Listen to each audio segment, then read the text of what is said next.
ಏನು ಯೋಚನೆ ಮಾಡ್ಕೊಂಡು ಬರ್ತಿದ್ದೆ ತಾತ? ಅಲ್ಲ, ನನಗೆ ಬೆಳಗಿಂದ ಒಂದು ಪ್ರಶ್ನೆ ತಲೆಯಲ್ಲಿ ಓಡ್ತಾನೆ ಇದೆಯಮ್ಮ. ಏನು ತಾತ ಅದು? ಶರ್ಮಿಳಾ ದೇಹನೇ ಸಿಕ್ಕಿಲ್ಲ ಅಂತಂದಮೇಲೆ ಶಾರ್ವರಿ ಯಾವ ಸಮಾಧಿಗೆ ಹೋಗಿ ಪೂಜೆ ಮಾಡ್ತಿದ್ದಾಳೆ ಅಂತಂದ್ರಲ್ಲ, ಯಾವ ಸಮಾಧಿ ಪೂಜೆ ಮಾಡ್ತಿದ್ದಾಳೆ ಅವಳು? ಹೌದಲ್ವಾ ತಾತ? ಹಾಗಾದ್ರೆ ಆ ಸಮಾಧಿ ಯಾರ್ದಿರ್ಬೋದು? ಈ ಪ್ರಶ್ನೆಗೆ ಉತ್ತರ ಸಿಗಬೇಕು ಅಂದರೆ ನಾವು ಆ ಜಾಗಕ್ಕೆ ಹೋಗಿ ವಿಚಾರಿಸ್ಬೇಕು. ಅಲ್ಲ ತಾತ, ಅಲ್ಲಿ ಯಾರನ್ನ ಅಂತ ವಿಚಾರಿಸ್ತೀಯ? ಏನು ಅಂತ ಕೇಳ್ತೀಯ? ಇದೆಲ್ಲ ಒಂದು 20-25 ವರ್ಷದ ಹಿಂದೆ ನಡೆದಿರ್ಬೋದು. ಅಷ್ಟು ಹಳೆ ವಿಷಯ ಯಾರಿಗೆ ನೆನಪಿರುತ್ತೆ? ಮೊದಲು ಹೋಗಿ ವಿಚಾರಿಸೋಣ. ಅಲ್ಲಿ ಯಾರಿಗಾದರೂ ಏನಾದರೂ ವಿಷಯ ಗೊತ್ತಿದ್ರೂ ಗೊತ್ತಿರ್ಬೋದು. ಹೇಗಿದ್ರೂ ಶಾರ್ವರಿನ ಹುಡ್ಕೋದಕ್ಕೆ ಅಂತ ಹೋಗ್ತಾ ಇದ್ದೀವಿ. ಜೊತೆಗೆ ಈ ಕೆಲಸನೂ ಆಗೋಗ್ಲಿ.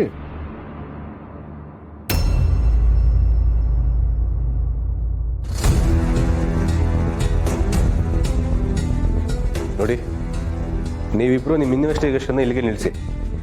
ನೀವಿಬ್ರೇನು ದೊಡ್ಡ ಡಿಟೆಕ್ಟಿವ್ ಏಜೆನ್ಸಿ ಅವ್ರು ಅನ್ಕೊಂಡಿದ್ದೀರಾ? ಯಾಕಣ್ಣ ಹಾಗೆ ಹೇಳ್ತಿದ್ಯಾ? ನಾವು ವಿಚಾರಿಸೋದ್ರಲ್ಲಿ ಏನು ತಪ್ಪಿದೆ?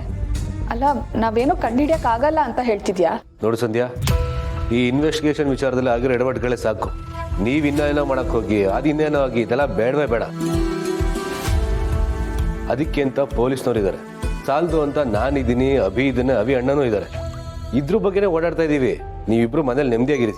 ಹಾಗಲ್ಲ ಅಣ್ಣ. ಆಯ್ತಪ್ಪ, ನೀನು ಹೇಳ್ದಾಗೇನೆ ನಾವು ಎಲ್ಲೂ ಹೊರಗಡೆ ಹೋಗಲ್ಲ. ಆಯ್ತಾ? ಸಮಾಧಾನನಾ? ಹ್ಞೂ, ನೀನೇ ಹುಡುಕು. ನೀನೇ ಅವಳನ್ನು ಹುಡುಕಿ ಅದೇನು ಕಡ್ದು ಕಟ್ಟೆ ಹಾಕ್ತೀಯೋ ಅಥವಾ ಅವಳನ್ನೇ ಕಟ್ಟ ಹಾಕ್ತೀಯೋ ನೋಡಿ. ತಾತ, ನಾನು ತಮಾಷೆ ಮಾಡ್ತಾ ಇಲ್ಲ, ಮತ್ತೆ ಹೇಳ್ತಾ ಇದ್ದೀನಿ. ಈ ಹುಡುಕಾಟ ಹುಚ್ಚಾಟನೆಲ್ಲ ಇಲ್ಲಿಗೆ ನಿಲ್ಲಿಸ್ಬಿಡಿ. ಆಯ್ತು ಬಿಡು, ನಾವು ಏನು ತಮಾಷೆ ಮಾಡ್ತಿಲ್ಲ. ಇಷ್ಟಕ್ಕೂ ಇದೇನೋ ತಮಾಷೆ ಮಾಡೋ ವಿಷಯನ ಹೇಳು. ಅದು ಸರಿ ಅನ್ನಿ. ಈಗ ಆ ವಿಷಯದ ಬಗ್ಗೆ ಯೋಚನೆ ಮಾಡೋದು ಬಿಟ್ಟು ಸಂತೋಷದ ವಿಷಯದ ಬಗ್ಗೆ ಯೋಚನೆ ಮಾಡಿ. ನಾಳೆ ಕಿವಿ ಚುಚ್ಚೋ ಶಾಸ್ತ್ರಕ್ಕೆ ಹೋಗ್ಬೇಕು, ಅದಕ್ಕೆಲ್ಲ ರೆಡಿ ಮಾಡ್ಕೊಳ್ಳಿ. ಹಾಗಾದ್ರೆ ತಾತ, ನಮ್ಮ ಇನ್ವೆಸ್ಟಿಗೇಷನ್ ನಾವು ಇಲ್ಲಿಗೆ ನಿಲ್ಲಿಸ್ಬಿಡ್ಬೇಕಾ? ಹೇ, ನೀನು ಸರಿ. ನಾವು ಯಾಕೆ ನಿಲ್ಲಿಸ್ಬೇಕು? ಫಂಕ್ಷನ್ನೆಲ್ಲ ಮುಗೀಲಿ, ಆಮೇಲೆ ನಮ್ಮ ಕೆಲಸನ ಸೀಕ್ರೆಟ್ ಆಗಿ ಮುಂದುವರ್ಸೋಣ. ಏನಂತೀಯ? ಡನ್ ತಾತ.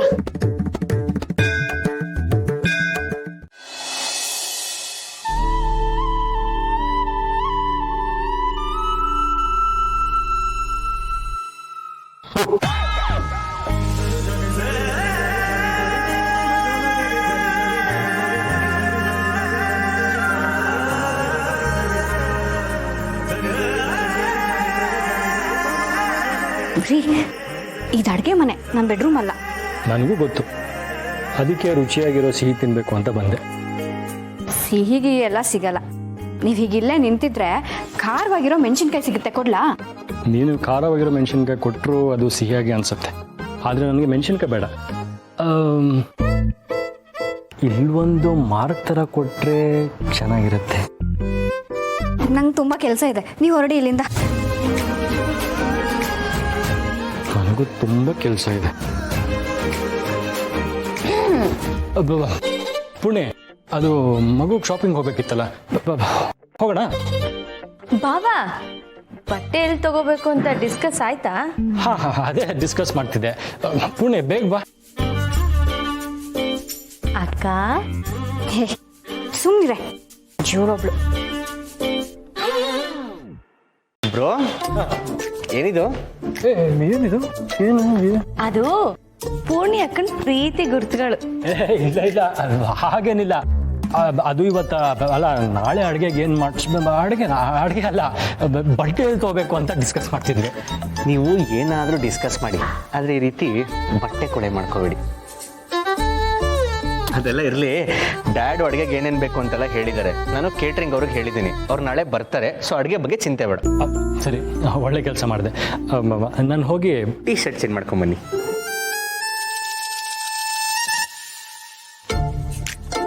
ದೀಪಿಕಾ, ನಾವು ಡಿಸ್ಕಸ್ ಮಾಡೋಣ. ಇದಕ್ಕೇನು ಕಮ್ಮಿ ಇಲ್ಲ. ನನಗೆ ಇವಾಗ ಯಾವ ಡಿಸ್ಕಷನ್ಗೂ ಇಂಟ್ರೆಸ್ಟ್ ಇಲ್ಲ.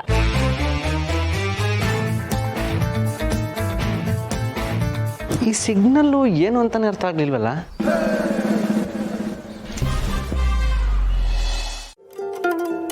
ಬಟ್ಟೆ ಜೊತೆ ನೀವು ಇನ್ನೇನಕ್ಕೂ ಕಾಯ್ತಿರೋ ಥರ ಇದೆ. ಅದು ಹೂನ ತಂದಿ. ನನಗೆ ಗೊತ್ತಿತ್ತು ನೀವು ಮರೀದ ತರ್ತೀರಾ ಅಂತ. ಕೊಡಿ. ಕಷ್ಟಪಟ್ಟು ಮಾರ್ಕೆಟೆಲ್ಲ ಸುತ್ತಿ ನಿಮಗೋಸ್ಕರ ಹೂ ತಂದಿದ್ದೀನಿ. ಹಾಗೆ ಹೂನ ನಿಮ್ಮ ಕೈಯಲ್ಲಿ ಕೊಡೋಕ್ಕಾಗತ್ತಾ? ಇರಿ, ನಾನೇ ಮುಡಿಸ್ತೀನಿ. ತಿರುಗಿ ಈ ಕಡೆ. ಈ ಹೂವಿನ ಅಂದ ನಿಮ್ಮ ಚಂದನ ಇನ್ನೂ ಹೆಚ್ಚು ಮಾಡುತ್ತೆ. ರಾಧಾ ಅವರೇ, ಇಲ್ಲಿ ಓಹ್, ಹೂ ಇದೆ. ಮನೆಯವ್ರಿಗೆಲ್ಲ ಬಟ್ಟೆ ಕೊಟ್ಟಿದ್ದೀನಿ. ನಿಮಗೂ ರಾಧಾ ಅವ್ರಿಗೂ ಸೀರೆ ಇದ್ರು ಇದೆ. ಕೊಟ್ಬಿಡಿ, ನಾನು ಬಂದೆ.